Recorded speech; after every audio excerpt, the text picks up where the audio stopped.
Hello everyone, Usman back here for another video.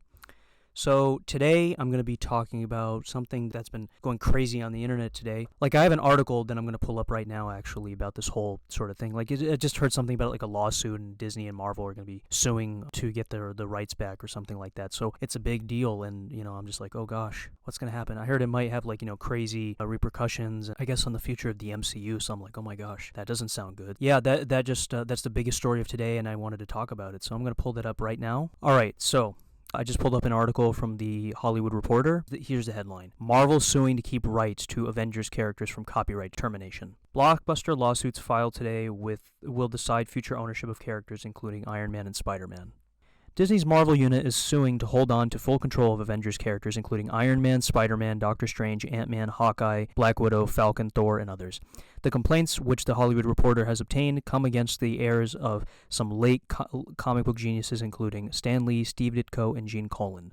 The suits seek a declaratory relief that these blockbuster characters are ineligible for copyright termination as works made for hire. If Marvel loses, Disney would have to share ownership of characters worth billions. In August, the administrator of Ditko's estate filed a notice of termination on Spider-Man, which first appeared in comic book form in 1962 under the termination provisions of copyright law. Authors or their heirs can reclaim rights once granted to publishers after waiting a statutory set period of time.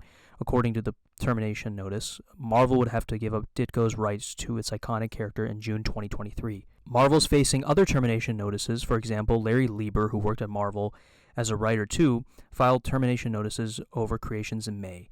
The heirs of the comic book creators, including Black Widow creator Don Rico, are being represented by Mark Toberoff, who once famously represented Superman creator Jerry Siegel and Joe Shuster in an unsuccessful termination attempt against DC.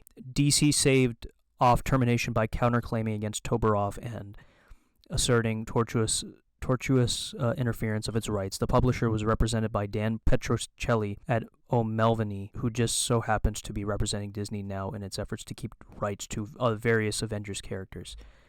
Petrocelli is filing several lawsuits in New York and California against Lieber, Don Heck, Patrick Ditko, Don Rico, and Keith Detwiller. The cases will focus on the creation of famous comic book characters and who should be deemed the statutory author. The litigation figures to focus on the Marvel method, a loose collaborative working atmosphere where initial ideas were briefly discussed with artists responsible for taking care of the details. The Marvel method has been the subject of prior litigation, such as a dispute a decade back over Ghost Rider, and it will again. For example, one of the complaints filed today asserts Marvel had the right to exercise creative control over Lieber's contributions and paid Lieber a per-page rate for his work. Toberoff has a lot of experience during this type of case.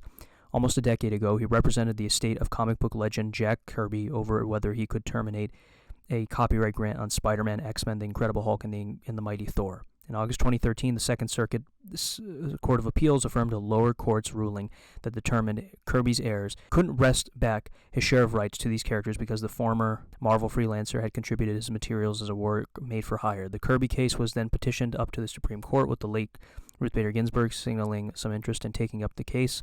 Marvel at the time fought hard against any high court review, and before the justices decided, the case was settled. Now comes new litigation, which figures to pick up where earlier ones left off. Marvel's suit calls the latest controversy virtually identical circumstances to Kirby's. If the plaintiffs win, Disney expects to at least hold on to at least a share of character rights as co-owners.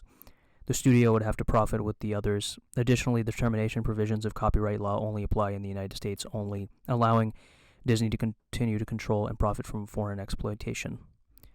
Updated September 24th, 1 p.m. clarified that Disney is only facing the loss of full ownership. That was an article from the Hollywood Reporter, and so yeah, it basically just details all of that in regards to Marvel suing to keep the Avengers characters and everything like that, and keeping the rights of Iron Man and Spider-Man. Even after reading this, I'm still kind of like a little bit confused because I'm not a lawyer. I don't really know anything about all these sort of like legal terms as much. I mean, I know little things here and there, but even then I'm not like someone who's like, oh my gosh, I know so much about this specific thing. The bottom line is I just hope for this to get resolved soon, and a lot of people, from different articles and different people's takes on the internet, a lot of people have like a lot of different ways of interpreting this, and I don't know, it's a big deal. I just hope that everything works out well, nothing crazy happens. There's like a copyright type of thing. As a graphic designer, I have to deal with like, copyright issues as well. If you use a specific image, or you're using music for a video, or you're using someone's other form of artwork or something like that, kind of something I guess like this, but these are comic book characters. There's always like a rights thing as well, even for like certain things, like there's the Netflix characters, like Daredevil, Jessica Jones, Luke Cage, Iron Fist. They were all sort of brought into Netflix and stuff like that. Netflix had the rights to use them during the time that they were using them to make the those shows and make the Defenders, and then after those shows got canceled, they had to have like a 2-year sort of cooling off period before Marvel Studios, Disney could even use them again. That cooling off period is like, it's happened. We just don't know when they're going to use them again, so who knows? I mean, I hope they bring back those characters soon, so that's the hope. Yeah, there's always like rights issues, like with those characters. I guess even with before it was like X-Men and Fantastic Four, they can use them, but considering that Disney bought Fox and everything like that, like I think 3 or 4 years ago, now they can actually incorporate the X-Men and all these other characters in there. There's so much you can do now. Sometimes even with these news stories, they become so big, and it's like the biggest topic of conversation, like for like, I don't know, probably a day or even the weekend. I don't really have a lot of knowledge about this sort of subject to go deep into it. I just know like, okay, like Spider-Man's owned by Sony and all these. Like I just know like general character rights, like what studio owns what rights to these characters, and who owns that to that character, that kind of thing. Universal with Hulk and distribution rights. Like I know like little things here and there, but I'm not like, oh my gosh, I know like the full context of everything. I gotta read up on a lot of this kind of stuff. This is interesting. I hope everything gets resolved, and we'll see what happens. I just wanted to talk about this because it's a big story. Like I said, don't have a lot of knowledge about this particular thing, but I just wanted to say some things about it, and I was just like, why not? As always, like, subscribe, comment, all that kind of stuff, and I'll see you next time.